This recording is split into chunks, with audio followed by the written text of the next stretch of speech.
Okay, I want to show you a couple of things here. One is called color variability. It's very similar to color dynamics in Photoshop. What that means is I can pick a color, let's say blue, and then if I want to have little variations of that blue, or even have it go to extremes where it's like blue and red, I can create a color variability with a little slider. So let's just go ahead and get into it. Let me show you how it works.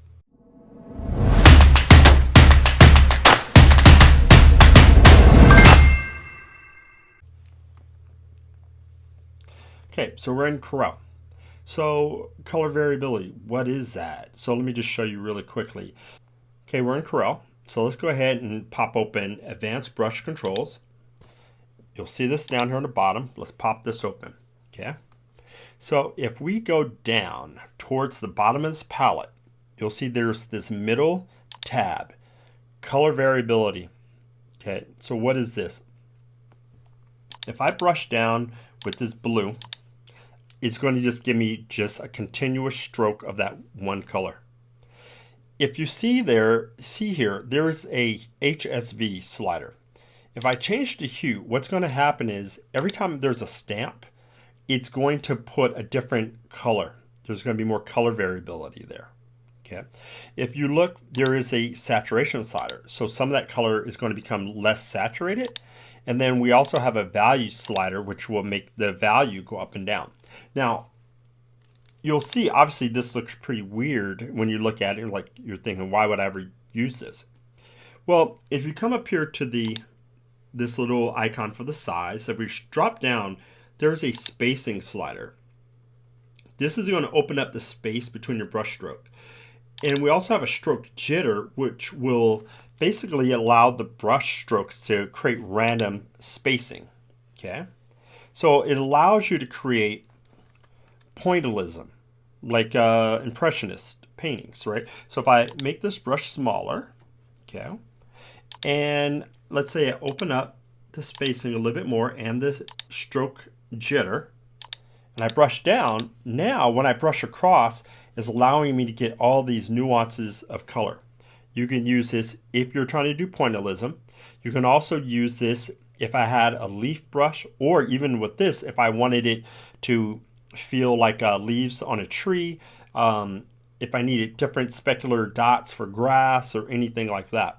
And again, so the value on color variability, if I crank that way up, you'll see that is it's going to dark colors. So let me just do it like this. Now, what happens if I crank the variability down? You'll notice that it's not giving me those dark values. Let's make this a little bit bigger so you can make sure you can see this clearly. Now, what if I take the saturation down? Okay. Now, if I crank up the hue, you can see it will run the full range of the spectrum of color. If I pull this down, it allows me to just get a more subtle range. Okay, very subtle. Now watch when I crank up the value on that. Okay, so now it's giving me more variety based on value. So all of this is really useful. I use this a lot. If you're new to painting, you may feel it's a little awkward at first, but this is what's going to make your digital paintings not feel so slick and flat. This nuance is really important. So that's color variability. And again, you would come up here, you're going to use spacing and stroke jitter to open up the spacing of the stroke. If we take the spacing back down, okay, you'll see it gives you a tighter stippled effect. And if we also bring the stroke jitter back down, it goes back to this continuous tone. But when I do the continuous tone, I usually do not have this cranked up like that. Usually, if I did, it's going to be very, very subtle. And you'll notice there's these nuances in the stroke.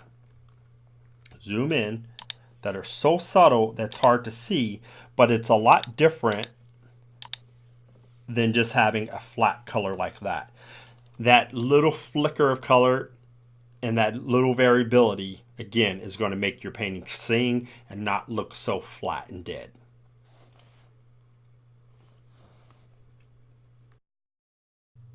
I love this color variability trick. It really is something I use all the time. So hopefully if you enjoyed that as well, and you can see how you're going to be able to use that, you'll consider subscribing and hitting the bell button below so you can stay in touch and updated with everything that I'm doing. We're getting real close now, so we're going to start diving into some more intricate stuff. But in the meantime, keep painting, deuces, and yeah, you know, deuces.